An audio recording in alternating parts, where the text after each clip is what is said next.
Bonjour les amis, nous sommes jeudi le 14 mai. Je voudrais vous partager quelques pensées pour cette capsule qui font suite à l'exposé que nous avons fait hier concernant les épreuves. Je pars du texte de Ésaïe 49, verset 11. Je cite: « Je changerai toutes mes montagnes en chemin et mes routes seront frayées. » C'est Dieu qui parle.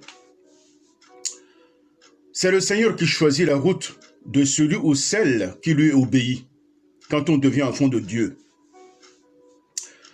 C'est lui, c'est-à-dire Dieu, notre Père, qui permet des vallées profondes dans notre marche, des montagnes de difficultés éventuelles. Mais cette réalité spirituelle doit être bien comprise par les enfants de Dieu, ceux qui se réclament chrétiens et qui veulent choisir le chemin étroit qui mène au ciel. Pourquoi sommes-nous tous dans la perplexité quand une difficulté se dresse devant nous? Pourquoi sommes-nous tout à coup saisis d'inquiétude lorsque nous traversons une zone de turbulence au cours de notre vol vers le ciel? Et surtout, si difficulté y est, pourquoi pour certains sommes-nous tentés soit de la contourner ou de devoir rebourser le chemin pour repartir encore en Égypte? Vous savez, l'Égypte, c'est le lieu de l'esclavage spirituel dans lequel nous nous prélassions même pas, on souffrait, parce que le maître de cet environnement était le diable. Il ne veut pas de notre bien. Même s'il semble nous donner quelque chose dans une coupe dorée, l'intérieur, c'est du venin, c'est de l'aspic. Mais c'était dans cette situation que Dieu nous a tirés. Pourquoi devant des difficultés sommes-nous tentés de rebrousser encore en Égypte? Celui qui porte le nom du chrétien, celui qui porte le nom de Jésus, qui est au-dessus de tout autre nom, souvenez-vous, Dieu l'a souverainement élevé au-dessus de tout nom qui peut se nommer dans le siècle présent comme dans les siècles à venir. Jésus est établi au-dessus de toute domination, de toute autorité, de toute puissance, de toute force. Il n'y a aucune force au monde qui soit au-dessus du nom de Jésus. Et c'est en lui que nous sommes établis. Lorsque vous vous retrouvez dans une difficulté qui à première vue paraît infranchissable, souvenez-vous, où est-ce que vous êtes établi? Sur la terre ou avec Jésus dans le ciel? Cela aiderait fortement votre foi à pouvoir affronter les difficultés. Dieu ne nous a-t-il pas dit que le chemin du pays de la promesse passe au travers du désert? Donc s'il nous fait passer par le désert, il veut recourir à la discipline.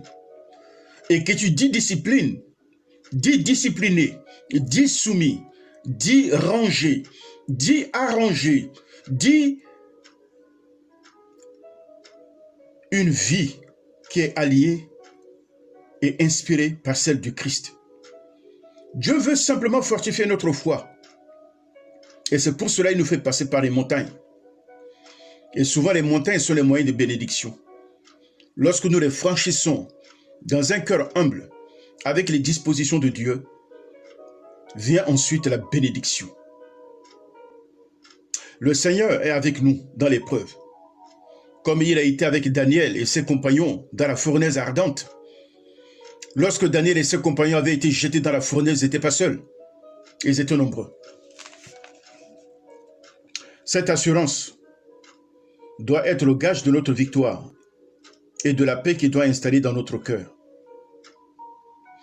Nous devons confesser comme le patriarche Abraham, qui dit, je cite, « Certainement l'Éternel est en ce lieu, et moi, je ne le savais pas. » Genèse chapitre 28, verset 16. L'Éternel notre Dieu, son nom est Yahweh Shama. Il est omnipartout, il est omniprésent. Il est là. Dans les circonstances actuelles de notre vie, rien ne lui est inconnu. Et rien ne lui est impossible. Recevons donc ces instructions. Apprenons de cette difficulté que nous avons en train de traverser. L'Éternel, notre Père, saura changer l'apparent obstacle en chemin nouveau et vivant. N'est-ce pas lui qui change les temps et les circonstances? N'est-ce pas lui qui renverse les rois et établit les rois? Dieu veut semer sa lumière dans le sol de notre cœur. Quand la lumière est semée pour le juste, la joie germe. Et la joie germe dans un cœur droit. Dit Psaume 97, verset 11. Le grain semé disparaît d'abord au regard, mais dans l'obscurité, il germe, puis il produit la vie. Il fera paraître ta justice comme la lumière et ton droit comme le soleil à son midi. Toi, garde le silence et attends-toi au secours de l'Éternel. Notre tristesse actuelle n'a rien à voir avec la gloire que nous aurons à avoir lorsque nous serons dans la présence de Dieu, ou même ici-bas, après avoir traversé les difficultés, notre main dans celle de Dieu. Dieu a besoin des enfants qui ont des tripes et qui ont des colonnes vertébrales. Réajustons-nous.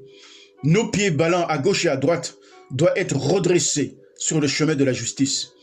Voilà, Dieu t'interpelle ce matin. Entre dans les rangs. Marche animé de l'amour de Dieu et avec la joie du salut qui fait notre force. Soyez bénis dans le nom de Jésus. Amen.